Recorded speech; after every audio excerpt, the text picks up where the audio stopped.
Hold up real quick before you skip ahead. Don't ever do this at the table when you're playing poker because it just screams you're a bad player. I'm going to get into that and more in this episode. I have a cowboy hat on because we're playing Texas Hold'em. No, I'm not a cowboy, but either way, in this episode, I was the DD for my girl going out with some girls for her birthday, so I snuck away to the casino. It's a short sesh, but we got some great hands in there. I think you guys are going to love them. Watch all the way to the end. Without further ado, Poker Vlog episode number 7. Let's get into it.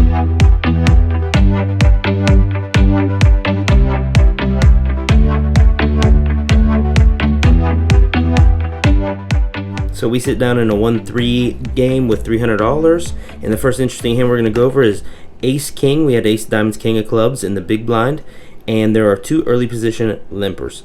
The cutoff raises to $15, and the button and the small blind call the $15. The pot's now $54, and it's up to us. And I'm sure there can be arguments for sometimes calling here, and on rare occasions, players and table dynamics dependent, I may just call. But I really think the more profitable play is to raise here and to make this raise sizable. Taking the pot down right here nets us about 17 big blinds, and that's more than most players' win rate over 100 hands. And the expected value of aces in comparison is typically only 7 to 8 big blinds per hand. So if we can scoop up a pot with no variance, that's a huge win. If we get one caller, we're probably ahead of their range, and in general, they'll be missing the flop 50% of the time, so that's great news for us. With all this said, we do elect to go with a sizing of 4.3x, and we 3-bet to $65. The pot's $119, and everyone folds, and we take this pot down. And I do want to mention that the original limper in early position says that the hand he folded pocket nines, and that he was going to limp re-raise. Interesting, but in our head, we thank him for this information and log it to memory. So we lose a few players, and we are sitting 6-handed. We pick up Ace Queen offsuit, seems to be a theme of the vlog, Ace of Spades and Queen of Diamonds. We are in late position. The under the gun player calls $3. The next player raises to $15. The player that limped under the gun is the player from the previous hand that said he was going to limp re-raise pocket nines. I do have some history with him. He's actually a fairly tight player. And in this hand, he's actually kind of postured in the upright position, paying close attention to the hand, action, whatever. Very similar to the Ace-King hand. I don't want to raise and 3-bet here and get 4-bet jammed on by him as he's acting like he wants to re-raise and force my Ace-Queen to fold. So I kind of trust my read, and I like to mix it up and just call $15 in position. Small blind and big blind fold. The pot's now $37, and it's back on the early position limper. And as I suspected, he raises to $60. The original raiser of the 15 calls the $60, and the pot's now $139, and it's back to us. We think for a while, and it's only $45 more for me to call. The pot's laying us about 3-1 on our money, based on the fact that I think the limp raiser expects us to be 3-betting here in position with our strong hands, because so many times before in the past he's seen us do that. And we are at the top of our what would be considered our non-3-betting flatting range. With all this taken into consideration and also being in position to both players, we go ahead and make the call, and the pot's now $184. The flop comes down pretty nice. Queen of clubs, deuce of hearts, 4 diamonds. And now something extremely interesting happens. The limp re-raiser under the gun is first to act, and the opponent looks at me intensely. I am at this point assuming he's trying to figure out if that flop hit my hand. He looks weary, not as confident as he did before, so he takes a moment and assembles a bet of $3 into a pot of $184, which is less than the rake the frickin' casino took from the spot. And now the original raiser just calls the $3. The pot's $190, and it's on to me. I can only think this is like some extremely bad blocker feeler bet. There is a possibility that this is some kind of super weird trap play, but I have 2 options here, as folding is not one, and we're only getting 63-1, guys. I could call and see a turn, but that's not going to happen. And I'm not in the business of letting people hit their sets or 2 pairs on the turn, and the other one is clear. We just have to raise here. I'm just too strong with top on this board. I don't like to make decisions hard for myself when it comes to playing poker, so we could raise to 50 or 60, but then if I get jammed on, then I'm in a tough spot and should probably be folding. So I at this point just decide to go all in with stacks effective of about $200, and guess what, wouldn't you know, they both fold. We take one down. Please comment below, let me know what you think of this weird flop bet, and if you think there's any different way that I could have played it to extract more value from this hand. Wouldn't you know, we are so blessed by the poker gods that the very next hand we get dealt ace queen of spades. It's folded to us. We raise to $13. There are 3 folds. Same opponent as previous hand is in the big blind, and he calls the 13. The pot's now $27. The flop comes 9 of spades, 10 of clubs, 4 of diamonds. The villain checks. We have some backdoor draws and 2 overs, and I most certainly think we can be continuation betting here with this flop in position, but I do like to mix up my play against people and throw in some checkbacks, as most people expect you to see bet when you miss the flop, so I just decided to check back and take a turn. Turn card is good for us. It's a king of spades. Now our villain decides to lead into us for $20. With a flush draw, 1 over, and a straight draw, adding in the fact he could just be looking to bluff at the pot with this bet, as he thinks we have nothing with our check back on the flop. We don't think about this too long before we decide to raise, as we do have plenty of equity if we wanted to just call here. But I'm not really worried about getting 3-bet here, considering what the pot odds will be giving us after our raise with so much equity, and the player only has about 165 left behind. So we go ahead and raise to $75. And he just mucks. And I don't know at this point why we keep saying we. Am I wrong for that? Should I just be saying I? I feel like I say we because, like, we're in this together, right? I did lose a hand with ace-5 of hearts that we raised, and the guy bet us on the flop and we folded. But let's get into some action where I actually have some video footage. I do apologize for not getting much footage this time, but I was a little nervous as I knew I wasn't supposed to be filming, but eventually I built up the courage to put the phone on the felt and get to the action. And this isn't really a hand we're going to go over. It's just the end of it. I pick up a very small pot with ace-10. And then we will get into a pretty interesting hand. I just want to talk about this for a second. We have a button straddle. If anyone doesn't know what that is, there is at this place what they call, I guess, a Mississippi straddle, where you can straddle from any position and the action pre-flop must start to the very left of you. Most people like to do it on the button, causing the small blind and big blind to be the first to act pre-flop. So in this hand, as previously explained, there is a button straddle in this hand, and the small blind is first act. He folds. Now it's on to us in the big blind, and we look down at 10-8 of hearts. We go ahead and complete the action of $6, and the rest of the table actually folds all the way around back to the straddler on the button. It's on him. He elects to just check, so we go heads up to a pot of $13 and a beautiful flop of jack of spades, 9 of clubs, queen of spades. We flop the second nuts and we check it over to him.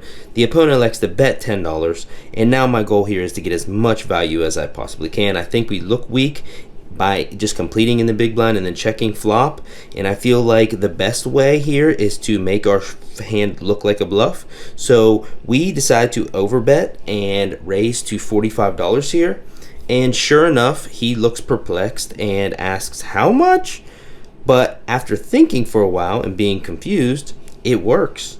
The villain calls the $35 more for a total of $44, and we head to a turn with a pot of $103 and a turn card of the 5 of spades. I feel like we want to continue to tell the bluff story, and we want him to be putting more money in the pot. In hindsight, I think we could check here, which makes our flop bet look even more like a bluff, which could possibly induce a bet. But I thought it was more likely he takes off a free card and checks back, so I decided to lead out here for $75.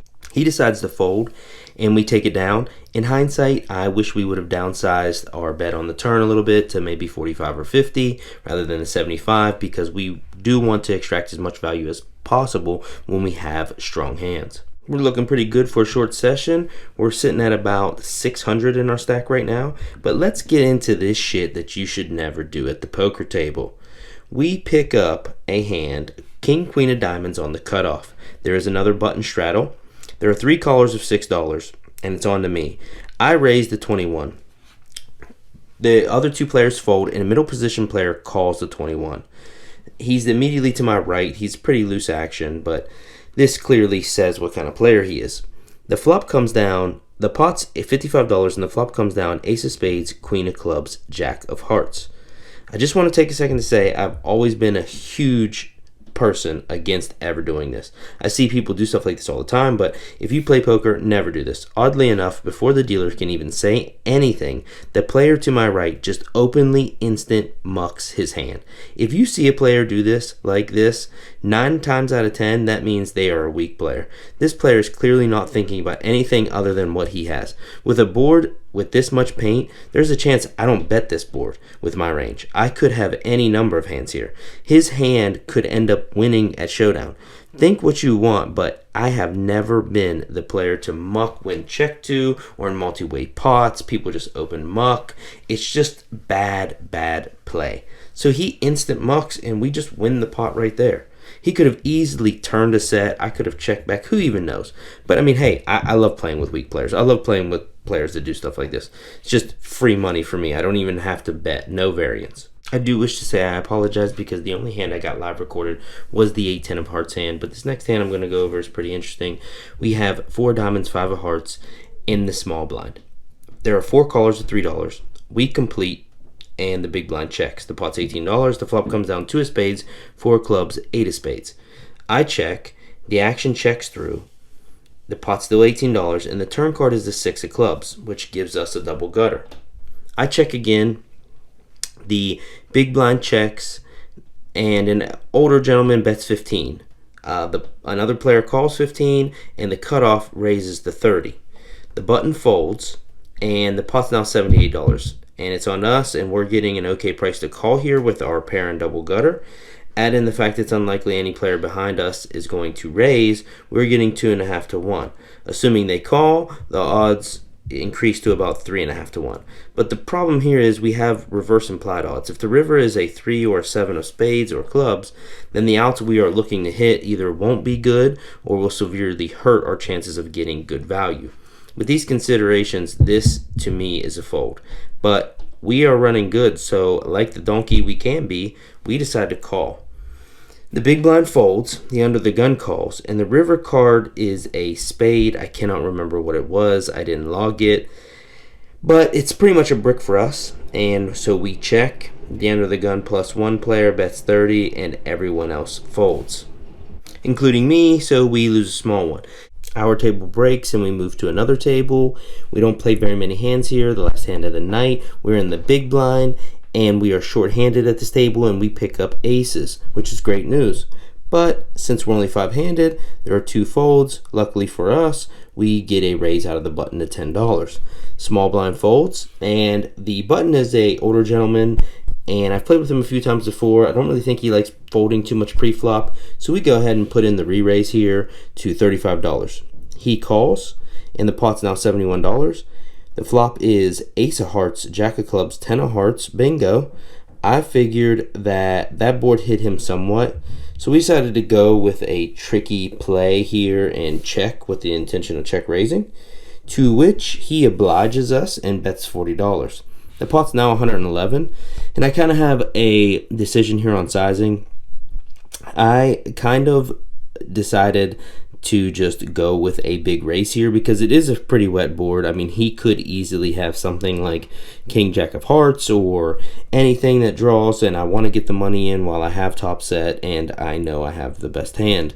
So we elect to just go ahead all in. He has about 300 behind, and he really thinks about the hand for a long time. But sadly, he decides to fold, and that's our last hand, and we cash out $328. What? Why do I always do that? $628. What you thought? I wasn't going to come back with the cowboy hat on? It says ace. Duh. Anyways, we're in this game for 300. We only played for about 2 hours. We're out for 628. Profit of 328. We needed that since the last 2 vlogs didn't go so well. And I appreciate you guys watching. Please comment below on any of my plays. Tell me what you think. Just, tell me it's the best vlog you ever seen. I appreciate that. Here's some B-roll from these girls being some weird degenerates at the casino. These degenerate spot. She watches them on TikTok. These degenerate spot. Scratch off. Plenty of things to gamble on. They bought scratch off.